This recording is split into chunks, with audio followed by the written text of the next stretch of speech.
بالله من الشيطان الرجيم أجعلتم سقاية الحاج وعمارة المسجد الحرام كمن آمن بالله واليوم الآخر وجاهد في سبيل الله لا يستوون عند الله।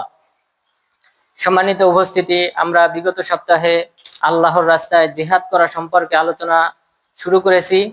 তো এই সপ্তাহে ইনশাআল্লাহ জিহাদ করার কয়েকটি ফজিলত নিয়ে আলোচনা করব।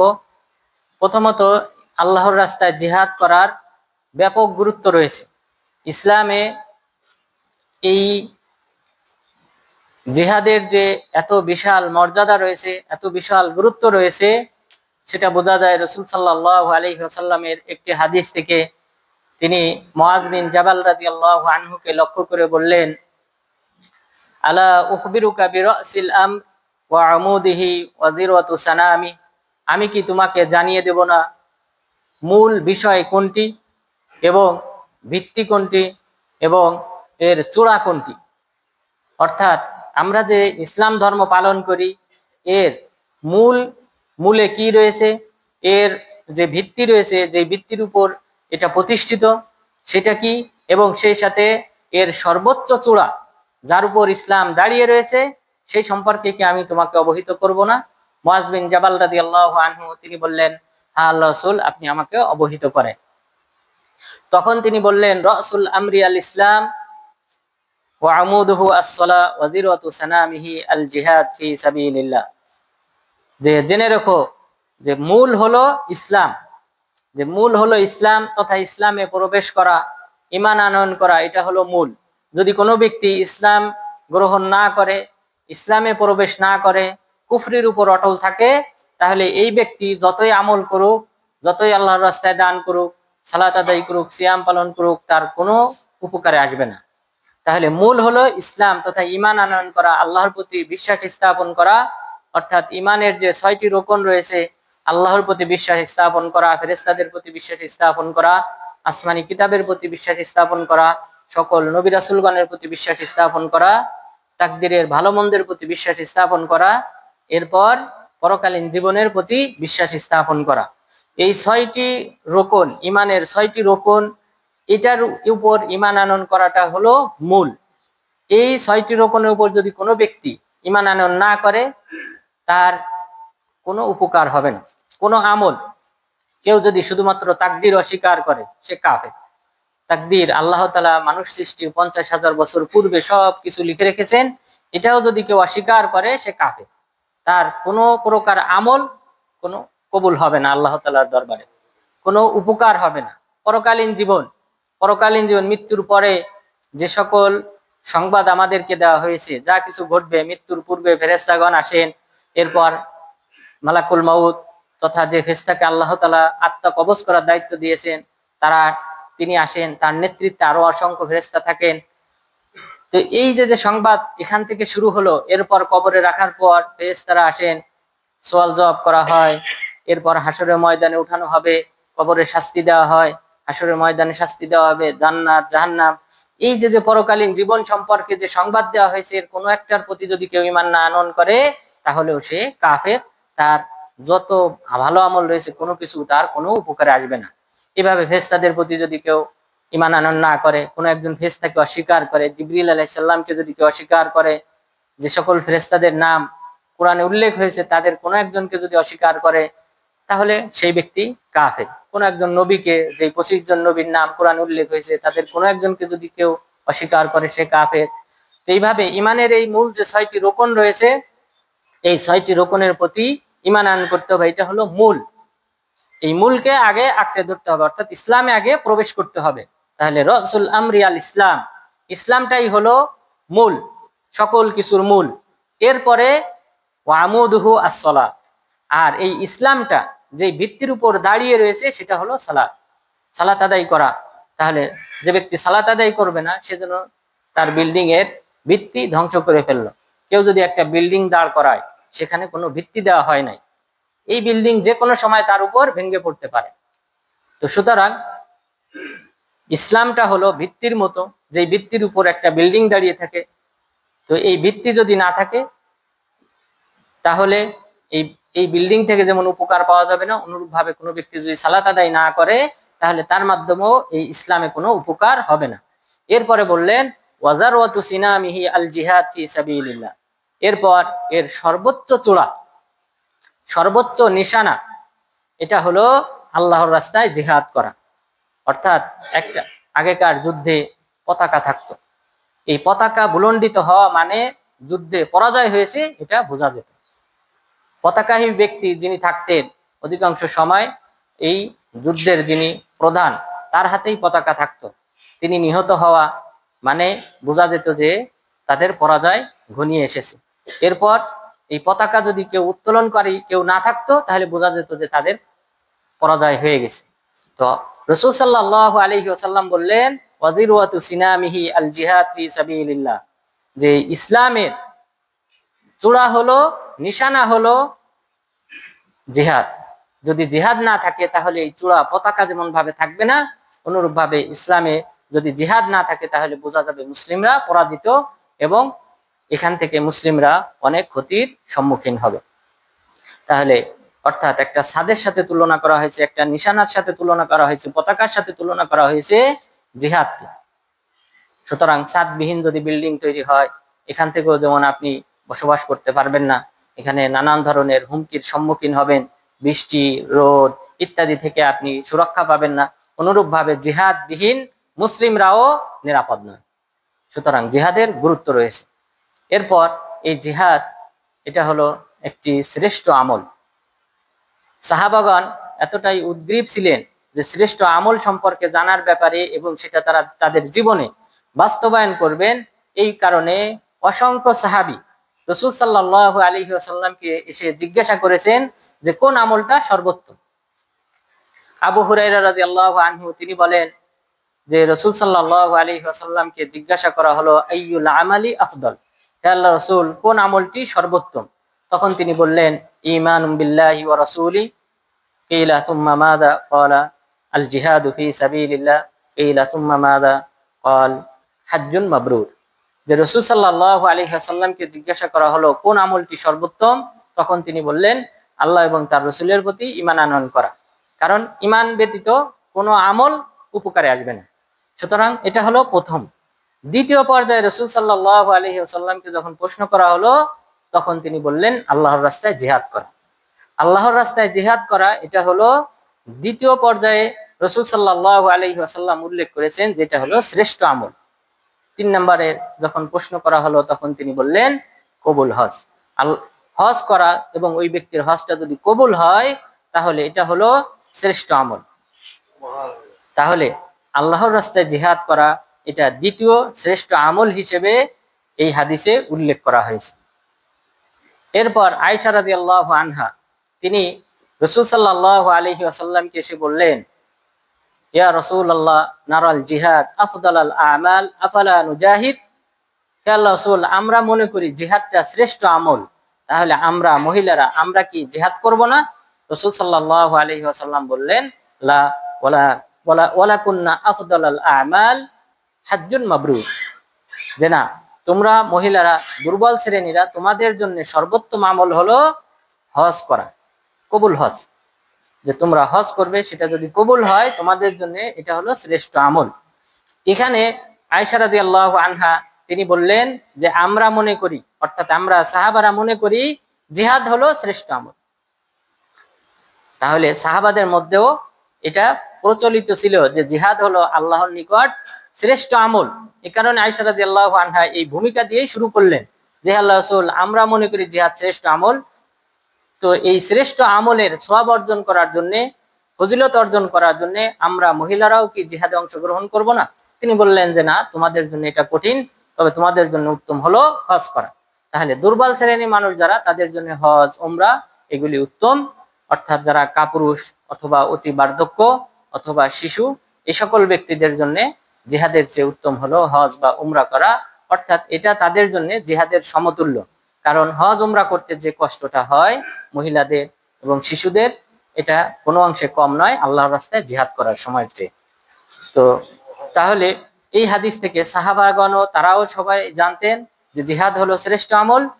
এরপর সাহাবাদের মধ্য থেকে আবু সাঈদ আল খুদরি রাদিয়াল্লাহু আনহু তিনি বলেন যে রাসূল সাল্লাল্লাহু আলাইহি ওয়াসাল্লামের কাছে এসে একজন সাহাবী জিজ্ঞাসা করলেন, আইয়ুন নাসি আফদল, হে আল্লাহর রাসূল, কোন ব্যক্তিটি উত্তম, মুসলিমদের মধ্যে কোন ব্যক্তিটি উত্তম, অর্থাৎ সেই ব্যক্তির মাঝে কোন আমল থাকলে সেই ব্যক্তি শ্রেষ্ঠ হিসেবে গণ্য হবে, আমাদেরকে বলেন।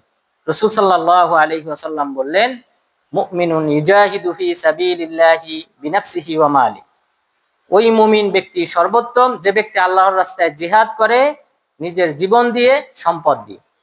নিজের জীবন এবং সম্পদ দিয়ে যেই ব্যক্তি আল্লাহর রাস্তায় জিহাদ করে সেই ব্যক্তি হলো শ্রেষ্ঠ। এরপর সাহাবাগণ পুনরায় জিজ্ঞাসা করলেন, সুম্মা মান, আল্লাহর রাসূল এরপরে কোন ব্যক্তি উত্তম?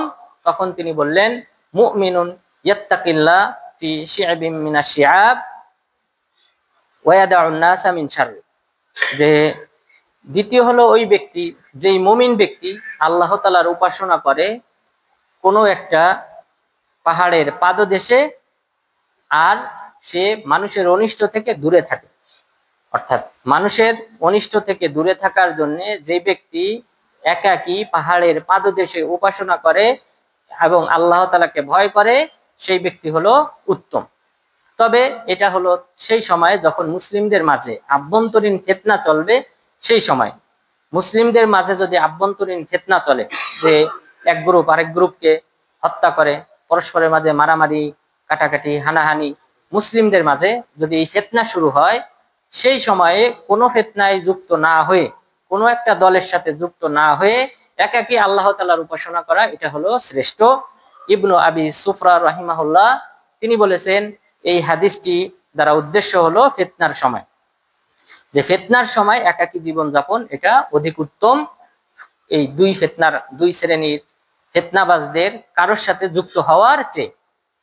কারণ একাকী যে ব্যক্তি জীবন যাপন করে সেই ব্যক্তির চেয়ে উত্তম যে ব্যক্তি মানুষের সাথে বসবাস করে।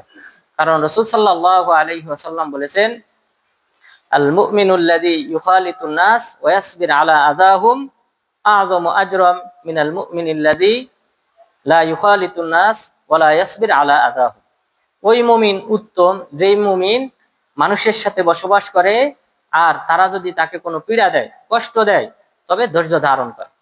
তাহলে মানুষের সাথে বসবাস করতে গিয়ে ধৈর্য ধারণ করা, সেই মুমিন হলো উত্তম ওই মুমিনের চেয়ে যেই মুমিন ব্যক্তি মানুষের সাথে মেশে না, একাকী বসবাস করে এবং মানুষের কষ্টের কারণে সে ধৈর্য ধারণ করে না, বরং সে একাকী জীবন যাপন করে। তাহলে এই ব্যক্তির চেয়ে উত্তম হলো যেই মুমিন মানুষের সাথে বসবাস করে, সমাজে বসবাস করে, সমাজের সাথে মিলেমিশে চলে। এখানে তারা যদি কোনো কষ্ট দেয়, তাহলে সে ধৈর্য ধারণ করে। তাহলে এই হাদিসের প্রথম অংশে যেটা বলা হয়েছে, শ্রেষ্ঠ মুমিন হলো সেই মুমিন যে মুমিন আল্লাহর রাস্তায় তার জীবন দিয়ে, সম্পদ দিয়ে জিহাদ করে। সুতরাং জিহাদ এটা হলো শ্রেষ্ঠ আমল।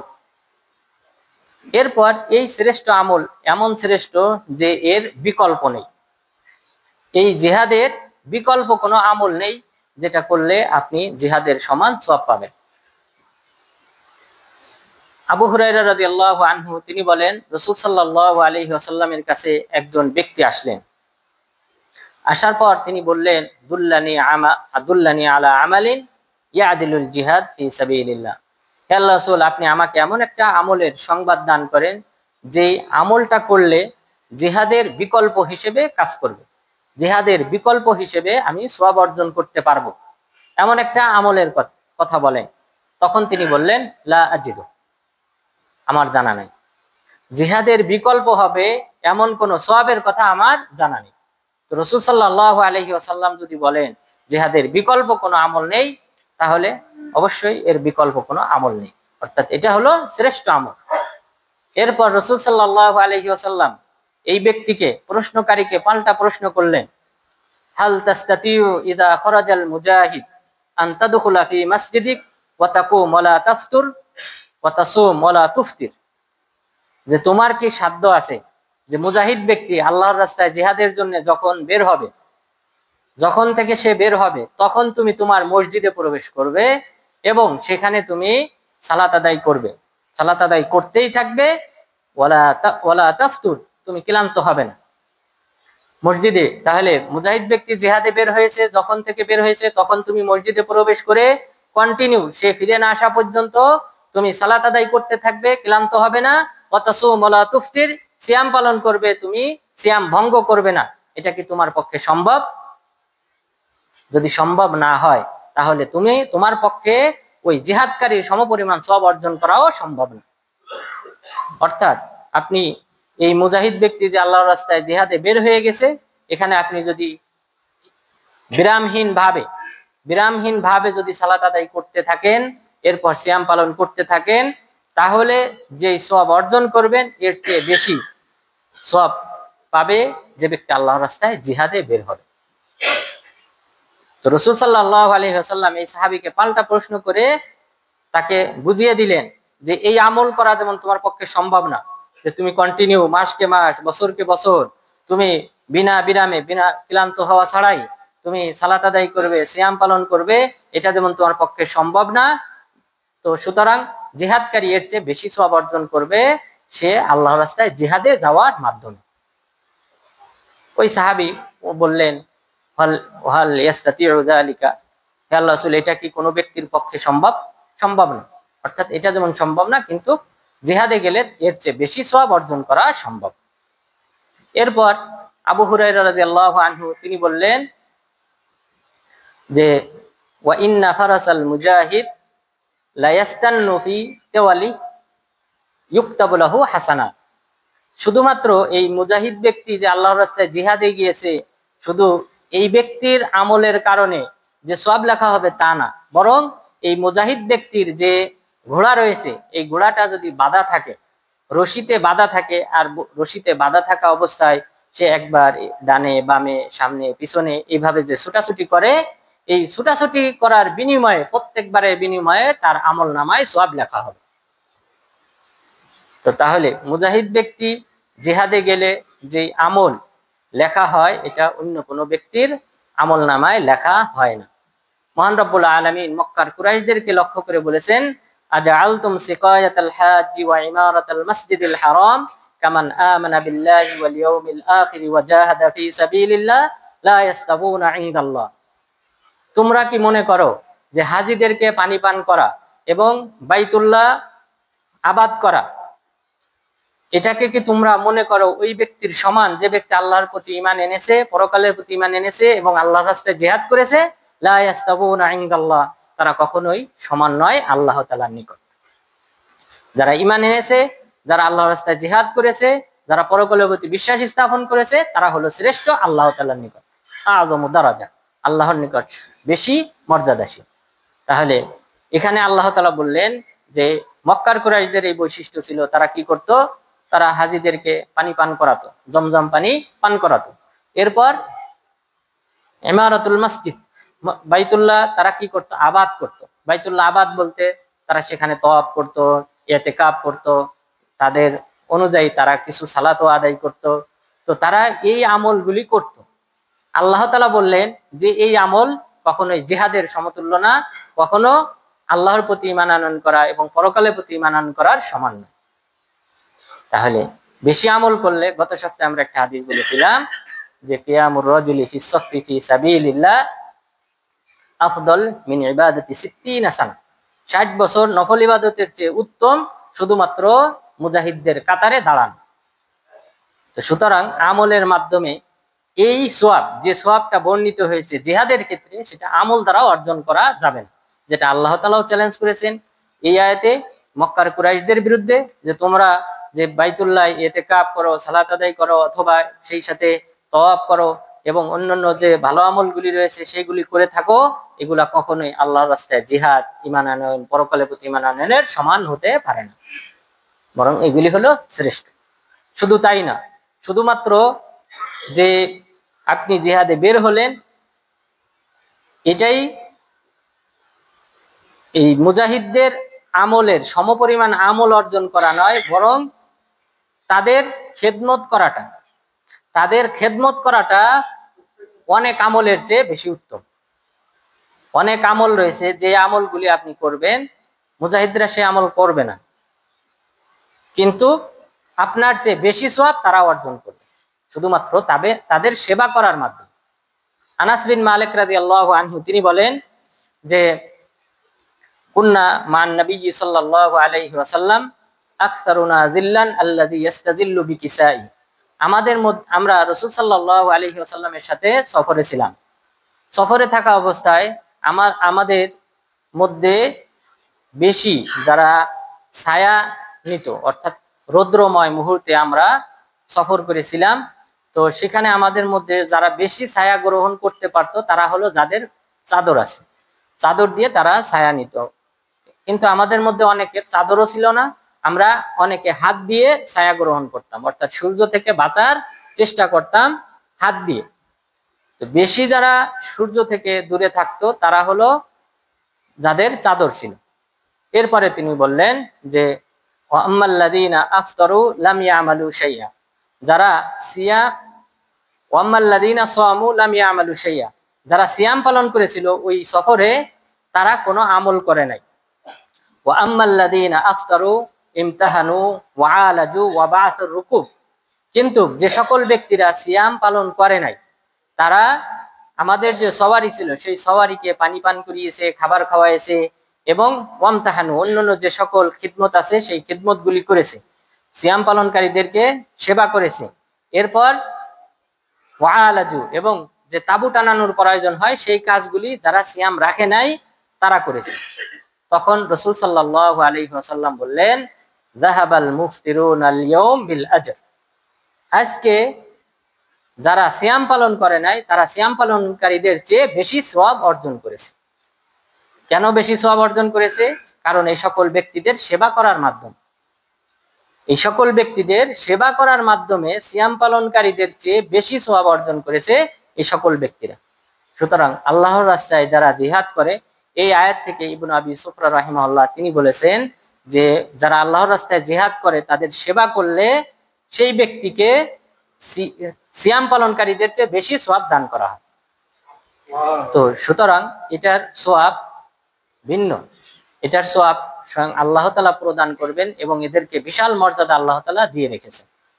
এবং এদের মর্যাদার সংখ্যা যে এত বেশি, রাসূল সাল্লাল্লাহু আলাইহি ওয়াসাল্লাম বলেছেন মান আমানা বিল্লাহি ওয়া রাসূলিহি ওয়া আকামাস সালাহ ওয়া সামা রমাদান কানা হাক্কান আলাল্লাহি আইয়ুদখিলাহুল জান্নাহ, যে ব্যক্তি আল্লাহর প্রতি ঈমান আনয়ন করবে, রাসূল সাল্লাল্লাহু আলাইহি ওয়াসাল্লামের প্রতি ঈমান আনয়ন করবে এবং সালাত আদায় করবে, সিয়াম পালন করবে, আল্লাহ তাআলার উপর আবশ্যক এই ব্যক্তিকে জান্নাতে প্রবেশ করানো।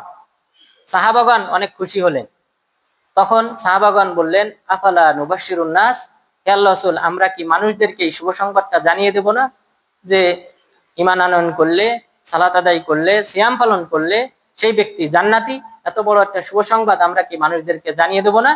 রাসূল সাল্লাল্লাহু আলাইহি ওয়াসাল্লাম বললেন না, মানুষদেরকে জানিয়ে দিও না।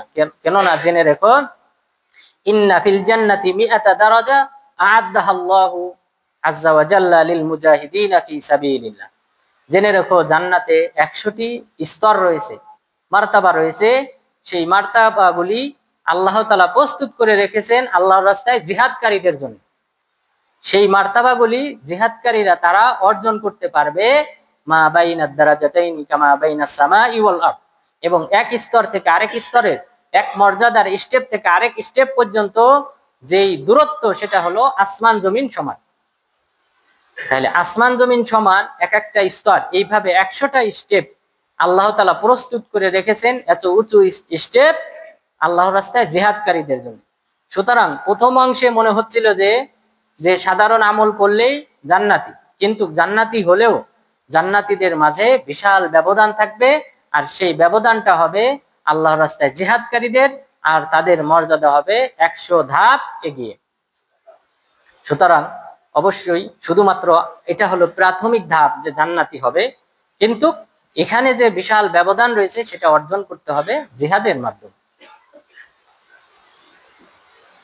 এ কারণে রাসূল সাল্লাল্লাহু আলাইহি ওয়াসাল্লাম বলেছেন যে ই'লামু আন্নাল জান্নাতা তাহতা যিলালিস সুয়ুফ, তোমরা জেনে রেখো নিশ্চয়ই জান্নাত তলোয়ারির তথা যে অস্ত্র রয়েছে সেই অস্ত্রের ছায়াতলে হলো জান্নাত। তো আল্লাহর রাস্তায় জিহাদ করার জন্য যে অস্ত্র ব্যবহার করা হয় সেই অস্ত্রের ছায়াতলে রয়েছে মানুষের জান্নাত। অর্থাৎ এই অস্ত্র ব্যবহার করার মাধ্যমে, আল্লাহর রাস্তায় জিহাদ করার মাধ্যমে মানুষ এই জান্নাতটা অর্জন করতে পারবে।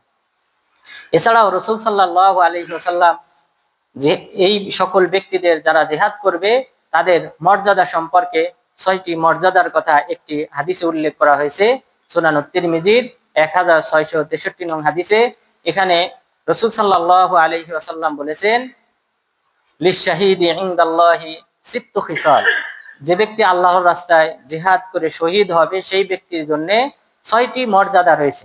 তবে 6টি এখানে উল্লেখ করলেও মূল হাদিসে 7টি উল্লেখ করা হয়েছে, তথা 7টি মর্যাদা রয়েছে।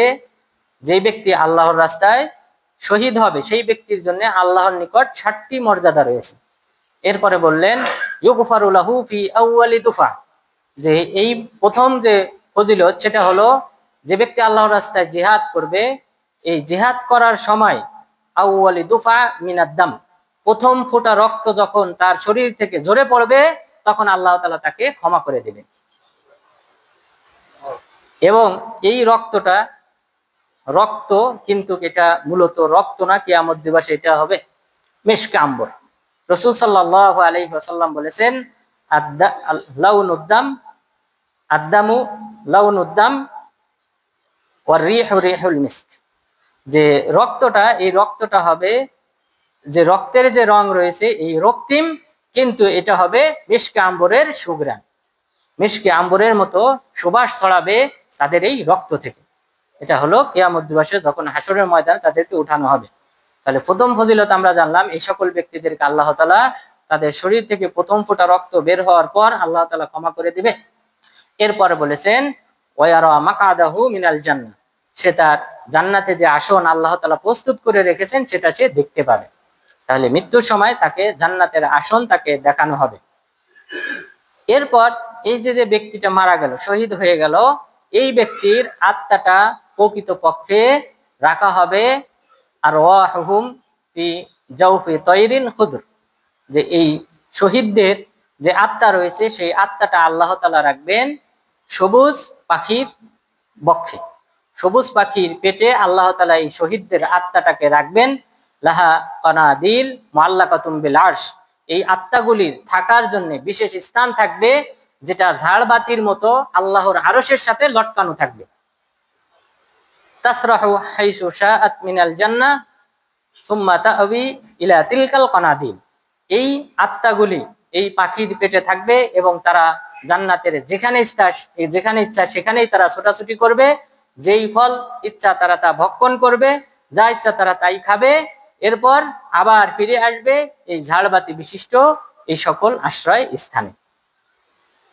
অর্থাৎ এই সকল আত্মারা আল্লাহ তাআলা তারা যে খাবার খাবে সে সম্পর্কে আল্লাহ তাআলা উল্লেখ করেছেন, ওয়ালা তাহসাবান্নাল্লাযীনা কুতিলু ফি সাবিলিল্লাহি আমওয়াতা বাল আহইয়াউন ইনদা রাব্বিহিম ইরযাকুন, যে তোমরা মনে করো না যারা আল্লাহর রাস্তায় শহীদ হয়েছে, তুমি মনে করো না যারা আল্লাহর রাস্তায় শহীদ হয়েছে তারা মৃত, বরং তারা জীবিত, আল্লাহর নিকট তারা রিজিক প্রাপ্ত, আল্লাহ তাআলা তাদেরকে রিজিক দান করেন।